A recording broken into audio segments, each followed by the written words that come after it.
Kamusta mga ka-Oslek? At ang ating pong re-reactionan po ngayon ay walang iba kundi ang pinakamagaling sa lahat ng henyo na si Mr. Joey De Leon. Alam nyo mga ka-Oslek, itong mensahe ni Mr. Joey De Leon, napakaganda po talaga.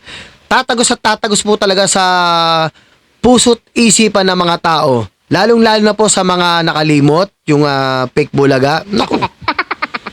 Iba yung mensahe ni Mr. Joey De Leon dito. Talagang naalala ko, pati yung mga bata pa ako. Kasi, alam nyo, mga ka-Oslek, magsimula pa lang sa magulang ko, mga kuya at ate ko. At ako, yung bata pa lang ako, talagang pinapanood na namin yan, ang Tito Vic and Joey. Iba ang binigay na saya at pag-iyak sa mga tao. Diba may mga pinikula yan yung sila Mr. Joey De Leon na seryoso. May iyak ka, meron din na talagang pasasayahin ka talaga nila. Iba-iba yung Tito Vic and Joey. Talagang subaybay namin yan ng pamilya ko. Kaya ito yung narinig ko itong mensahe ni Mr. Joey De Leon. Talagang kinilibutan po talaga ako. Ang galing po talaga, promise. Marami nagmahal po talaga yun sa Tito Vic and Joey. Kaya alam ko yung mga iba rito napanood na po ito, no? Pero ako hindi ako papapayag na hindi ko ma-reactionan to kasi talagang ang lalim po talaga ng sinabi ni Mr. Joey De Leon dito eh. Ewan ka na sa mga fake bulaga, kung maiintindihan nila to, problema na nila yun. Pero ito, pagka napakinggan mo pa lang sa umpisa, talagang mararamdaman mo na kung ano mensahe ni Mr. Joey De Leon. Siguro yung sa iba, pag di na naintindihan, wala, tanga sila. Syempre kayo mga ka-Oslek, alam nyo, bago ko ipagpatuloy at iparinig tong bidyong to, kung di pa kayo nakasubscribe sa aking channel, please subscribe. At huwag na nating kalimutan na pindutin ang bell button para lagi kayo naka-update sa aking mga upload. Alam nyo mga ka-Oslek talaga, ito, isang katunayan to. Ito, kaya suot ko nga yung itong diba? Kaya suot ko itong Itbulaga dati po akong Coremao Boys. Sa mga hindi pa po nakakilala dyan, mga tropa ko yan. Alam nyo, yung nabubuhay pa si Franz Magalona pagbabay ng studio yan. Nagbibilyar pa yan sa mga hindi sa bilyaran, sa dating tahanan ng Tito Vic and Joey. Sa kabila ba, di ba? Dati madalas po ako tumambay dyan. Kaya ito po itong nakikita yung damit ko nanalo po ako to sa sa Sex Bomb Papa. Nakatabi ko lahat ng mga sikat na mga dancer doon. Naku, mahirap na po magyabang talaga. Dahil kong picture niyan. Siyempre at hindi ko na patatagalin pa at ipaparinig ko po sa inyo ang mensahe ni Mr. Joey De Leon. Talagang kikilabutan po talaga kayo. Alam ko yung iba napanood nila to pero ako galing talaga ni Mr. Joey De Leon dito. Naka-volume ba to? Teka lang ha. Baka di naman naka-volume Mga kaibigan, marami kayo nababasa dito kay Dugo. Ayan. Okay. Pero ito ang pinaka-importante. Sabay-sabay niyong basahin ng mahina at mahinahon at magkakaintindihan tayo.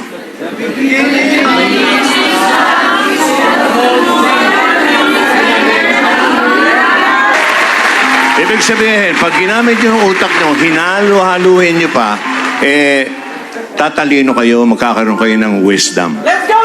Okay, ngayon, mga kaibigan, itong munti kong kwento ay may kaugnayan dito. Ang title nito gagamitin ko lang yung pangalan ni Raisa. Si Raisa at ang Pusa. Ang ganda po yan. Ako storytelling ako Si Raisa at ang Pusa. Once upon a time, nag-usap si Raisa at ang Pusa.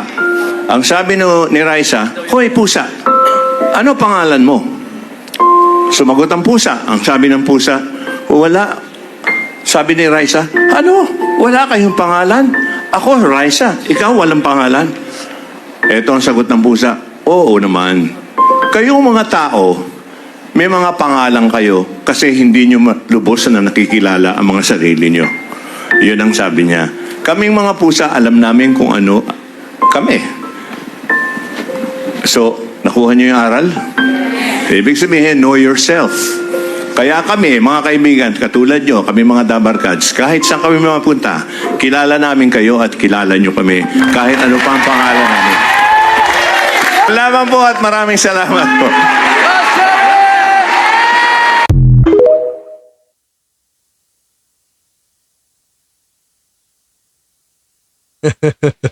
Bitin, Mr. Joey De Leon, bitin ako sa narinig kong yun. Napakagaling talaga. No? Kikilabutan po talaga tayo sa sinabi niya, no? Isipin nyo, ang lalim, no? Ang lalim nung sinasabi niya, no? Ang sarap ulit-ulitin talaga, no? Kasi pag inulit ko pa to, baka humaba tayo. Pero ang sarap po talagang ulit-ulitin. Alam niyo, ito yung napanood ko to, talagang ang sarap pakinggan kasi naalala ko talaga nga yung mga bata pa lang ako. Kasi siyempre, di ba? Yung iba kasi nalimutan yung mga kabilang Lalo na yung may-ari ng nako. Isipin nyo, ang daming pinagpaghihirap ng Tito Vic and Joey dyan at mga Dabarkads. Lahat ng mga Dabarkads na sinauna pa lang, yung mga sinaunang Dabarkads pa lang noon, di ba? Halos talagang naghihirap sila dyan. Tapos ganun-ganun na lang nilang kakalimutan at parang initsipwera ang original na Itbulaga talaga. Kasi sila ang gumawa ng ng pangalan na yan Ibang binigyan ng impact dyan Kaya nga naging Itbulaga yan, di ba? Dahil nga sa hanggat may bata, may Itbulaga. Kaya ito yung napanood ko to mga kaosik, talagang kinalibutan po talaga ako naalala ko tuloy ako yung nandun pa ako sa sa studio. Kasi madalas po talaga ako doon sa mga hindi pa po nakakaalam. Lalo na sa mga ibang bagong viewers natin. Madalas po ako sa Itbulaga noon. Binata pa lang ako, pumipila na ako dyan kasi sa Laban o Bawi dahil baka sakaling manalo tayo ng 1 million. Tapos, syempre, isusulat ko pa yung doon na bakit mo kailangan manalo? Syempre, sinulat ko doon pag yumaman ako, ganito ganyan. Pag nanalo ako ng pag nanalo ako ng 1 million kasi ito, gusto ko makabili ng ganito ganyan. Alam nyo, yung bawat pila ko doon, hindi po sa naramdaman ko na rin na nalungkot ako, pag umuwi ako, natatalo ko. Kahit yung sa mga lang, yung mga mapipili ka lang. Ito po, napanalunan po itong damit to. Ito, kailan lang to, Bali, po, 3 po ito 3. So, yung iba, dahil nga kasi, hindi ko naman akalain dahil yung binata ako. Kaya nga kung mapapansin nyo, ganyan na yung kulay niyan. Ginamit ko ng ginamit. Dahil na proud ako pag suot ko ang Itbulaga. Pati yung kulay white ko, may white pa to White, pink, saka tong black. So, yung nangyari sa white ko, dahil nga nagpipintura ako naadikitan ng pintura. Hindi na matanggal-tanggal. Kaya, ayun, naligwak yung isang damit ko. Tapos yung pink naman, inaarbor ng inarbor. Ayoko na banggitin yung baka mapanood ako Kaya ito lang natitira sa akin kasi mahilig po tayo sa kulay black, no? Kung mapapansin sa intro ko, kulay black yan. Kasi mail tayo sa black. Kasi hindi tayo masyadong sa nagsusot din ako ng puti, no? Pero mas mahilig po tayo sa black. Kaya ito, napanalunan ko to. Tapos sumasali po ako. Kahit sa Sex Bomb Papa, sumali po talaga ako, promise, mga ka-Oslek. Kapo. Tawa ka ba ng tawa? Hindi ka naniniwala. Marami ako dyan, mga picture nila. Sila Mr. Joey De Leon, ngayon, pag meron kang picture ni Mr. Joey De Leon, pipirmahan lang. Pumunta ka lang kay Boss Toyo. Pera na Diba? Wala nawala na yung mga, nawala na Kasi ang uso pa dating noon na dala mo dati noon, yung mga Kodak pa. Tapos yung may limit pa yung picture, hanggang 12 shot lang. Alam niyo yun? Di ba? Uso dati yung ganun Yung mga 12 shot lang dati.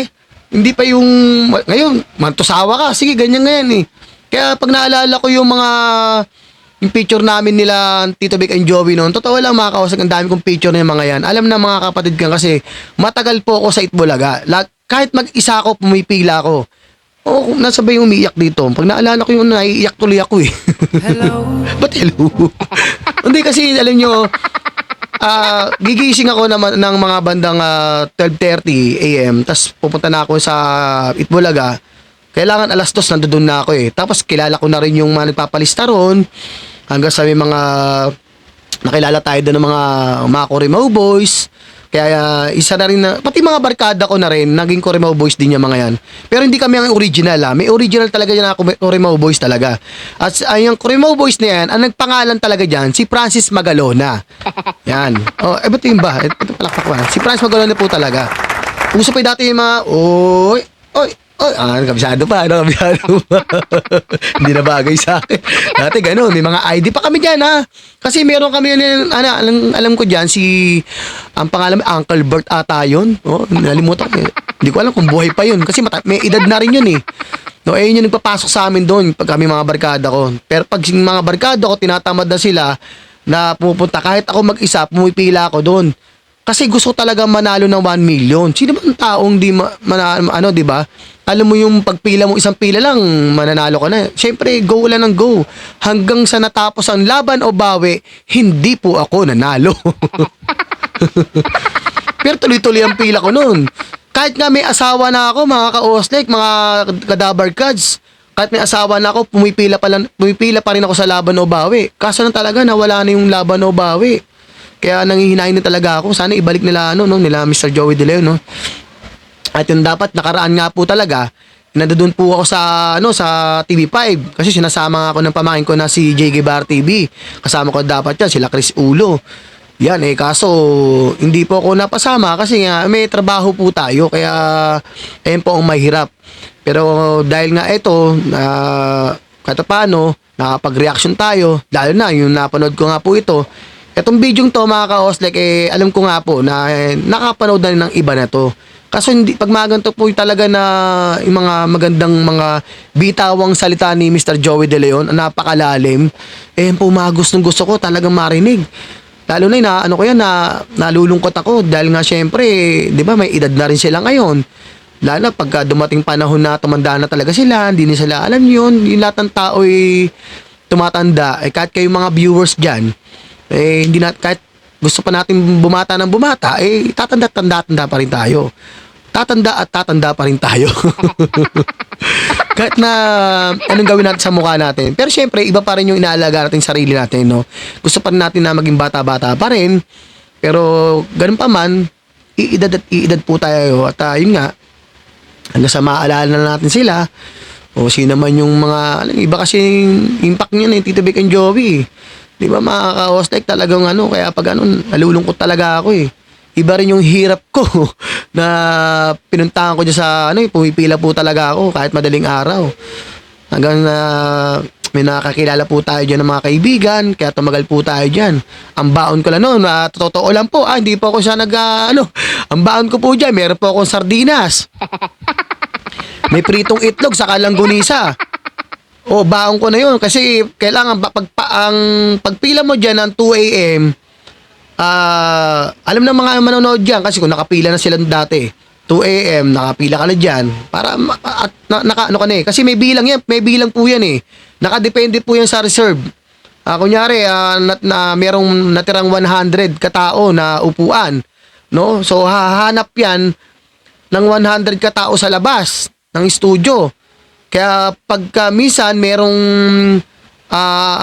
merong hindi naka-attend sa nagpa-reserve, yung reserve ba, yung kunyari, for example, alam ko dati nasa 800 katao na medyo nalimot ko na rin, tagal na rin kasi. At hindi naman talaga ako staff ng Itbulaga kaya para ko malaman yan.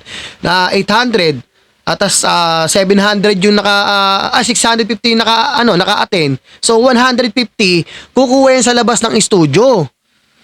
Pero pagka nakompleto yung mga yung nagpa-reserve ng 700, yung 100 talaga kukuha yan sa labas. Kaya pasok kaming nandoon sa mga nasa labas. Ngayon kung ikaw ay pupunta ka pa lang ng mga alas 7, alas 6, late ka na. At least alam nyo mga ka-Oslek, mga kadabar cards, kahit hindi ka manalo sa mga yung time na mga palaro pa nila ng Dabar Cards doon, pero lang sa mga laban o bawi kasi may mga palaro pa sila noon yung mababunot ka lang, may color lang, kulay ng damit nyo, mabunot na may taga 1K na kayo, o yung sa Sex Bomb Papa. Tapos may mga palaro pa iba noon minsan kay Raisa May, may palaro pang ganyan. Kaya pagka nabunot kayo, swerte nyo. Pero kung hindi kayo mabunot, swerte pa rin kayo kasi alam nyo bakit? Nakapasok kayo doon sa Itbulaga. At napakasaya po talaga. Lahat ng pumapasok sa Itbulaga kahit hindi na nanalo, paglabas niyan, nakangiti, hindi umiiyak. Meron man lumabas sa Itbulaga na umiiyak, yung po yung nanalo sa 1 million sa Laban o Bawi. Tapos minsan nagbibiro nga ako dyan, ate, baka naman. Ganon. Minsan, pag ang nananalo yung lalaki, kuya, baka naman. O, kasi, syempre, pamasahe ko nun. Ang dala ko lang, nasa 150. Minsan, pag minalas-malas ka pa, 80 pesos. Ganun kahirap po talaga. Nagkakasya po talaga yung ng aking baon doon. Hindi na ako bumibili doon. Tapos, ang yosi ko doon, talagang tipid na tipid. Minsan, yung kalahati pa lang, papatayin mo na. Tapos, may kalahati ka uli pagka kumain ka na. Ganun po yung kahirap na dinanas ko dyan sa Itbulaga po talaga noon. Promise mga ka-Oslek, no? At yun nga talagang dinanas natin dyan. Kaya ito, yung narinig ko to kay Mr. Joey De Leon, pumasok lahat sa isip ko nung mula nang pinapanood ko sila. Alam nyo, nakakalungkot talaga, no? Nakakaiyak talaga na yung mga mensahe ni Mr. Joey De Leon yan. Darating ang panahon na biglang alaala lang talaga lahat-lahat ng yan, eh. O kasi masakit talaga, eh. Yung lana, kung kailang umidad sila ng ganyan, saka sila yung parang tong tinaboy sa tunay nilang tahanan, eh. 'Di ba? Pero hindi nila alam kahit itaboy nila ang Tito Vic and Joey, saan man mapunta yan. Katulad nga sinabi ni Mr. Joey De Leon, saan man sila mapunta, kilala pa rin natin sila. Dahil sila ang nagbigay ngiti sa atin at talaga nagpasaya at yung iba, marami na tulungan na yan. Marami nang pinayaman yan ang Tito Vic and Joey. Sa Laban o Bawi na, di ba? Marami silang pinayaman. Isa na ako dun sa, hindi nga lang yumaman, pero napasaya nila. Oh, isa ko sa napasaya na talagang pag umuwi ako sa bahay namin, pagod pero masaya ako kasi nakangiti ako, katabi ko si Rachel Pangilinan. Si Rachel Pangilinan nga ba? Nalimutan ko na tuloy. Si Rachel, sila Rachel, sila Grace. Oh, pag naalala ko, sana maalala ko ni Grace Sex Bomb Dancer. Ay, Grace, sana mapanood mo to. Oh, ako yung humarang ng kotse mo, yung talagang hindi ako pumayag na hindi mo pinirmahan yung damit ko, saka yung picture na hawak ko. Hinaarang ko po talaga si Grace. Oh. Grace, wait lang. Ganun akong umanga sa kanila noon, eh. Siyempre, nagkaroon ako ng asawa, kinidnap ako. So, wala na akong magagawa, kundi sumama na lang sa asawa ko. Yun, nakalimutan ko na yung mga sex bomb. Kasi mas magaling yung asawa ko sumayaw. Ay, ang haba ng kakapraso yung sinabi ni Mr. Joey De Leon. Ang haba-haba na sinabi ko. So, ayun mga ka-Oslek, dito lang po tayo, no? At maraming po salamat sa lahat po ng sumusuporta po sa aking mga reaction. At syempre, shoutout po tayo. Hindi ko masa-shoutout ang aking kapamilya, Team Bubuli Family at ang aming commander, ang aming founder si Commander Churba. At ang aking pamangkin na si J. Guevara TV, isang TBJ Defenders po, no? Ang kanyang community ng Team Biyaya.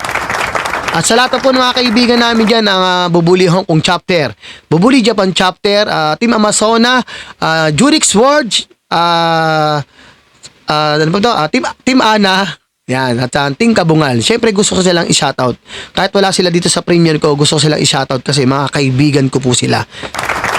Kaya maraming salamat mga ka-Oslek. At hanggang dito lang po ang ating reaksyon. At sana po huwag natin kalimutan na pindutin ang pa-subscribe po at bell button, huwag natin kalimutan, no? Parang iba-iba na patapos na lang, nabulol pa. Ate. Huwag yun ipagdamot. Pa-subscribe po at huwag natin kalimutan pindutin ang bell button para po lagi kayong naka-update sa aking mga upload. Maraming salamat mga ka-Oslek at hanggang dito lang po tayo. Bye-bye!